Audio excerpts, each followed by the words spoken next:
So the bonus image is obviously in our image list. Let me open that. And you can see that's the indexes 0, 1, 2, and 3.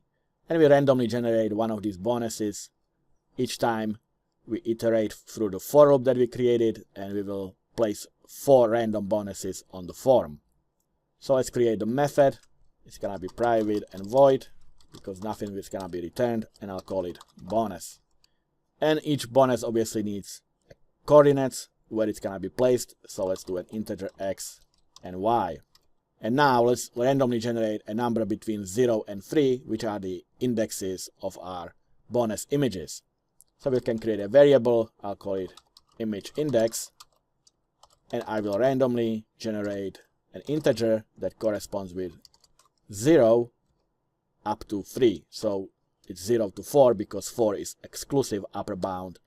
So the range is actually 0 to 3. And now we want to place these bonuses on our free field. We don't want it placed on the top of the snake or on the wall. So we can do a do while loop, and we can randomly generate the coordinates for x and y where the bonus will be placed. So our x coordinate will equal the random.next, and remember we are starting from 1. In this case we are not starting from index 0 because that's the wall, and we go up to 9, so 0 through 9. So we obviously have to do 1 through 10, which gives us the 0 to 9 range. So this is our actual playfield minus the walls. And the same for the y. We'll randomly generate coordinates for that. So random.next 1 through 10, or the range is 0 to 9.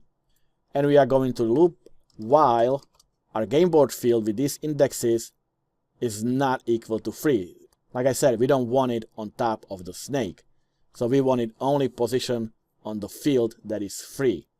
So we use our enum for the game board field, and we'll check those indexes that we just generated, so x and y. And we only want to place it on the free game board fields, meaning that we want to loop and keep generating new coordinates if the x or the y falls on the not free field. So we will check if it's a loop until it is not gameboard fields.free. So we will generate the x and y, and let's say it falls on top of the snake. So we come to while loop and we check, alright, is this a free field? And no, it's a snake. Therefore we go back to our do loop and generate new set of coordinates.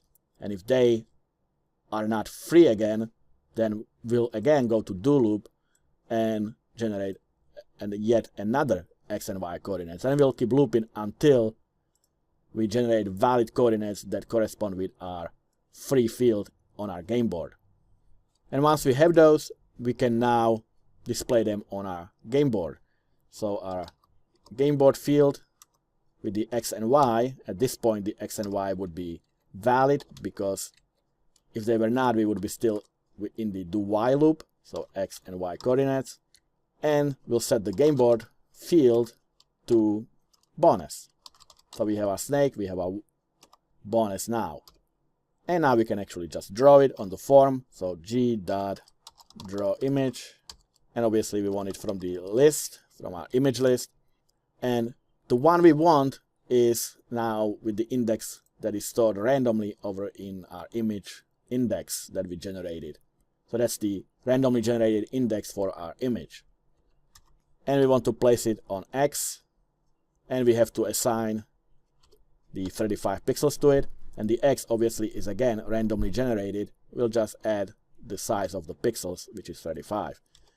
And the Y is randomly generated, and we'll assign 35 to it as well. Oh, I forgot, it's an image list, and the property is obviously images. So it's img list.images. That's the property of the image list. So when I run it now, I should get the snake and 4 bonuses. And here they are, randomly on the board. Let's run it again, and they should be somewhere else. And you can see now we have 3 apples and cherries. So yeah, it's all working correctly so far. So next, let's do the movement for the snake.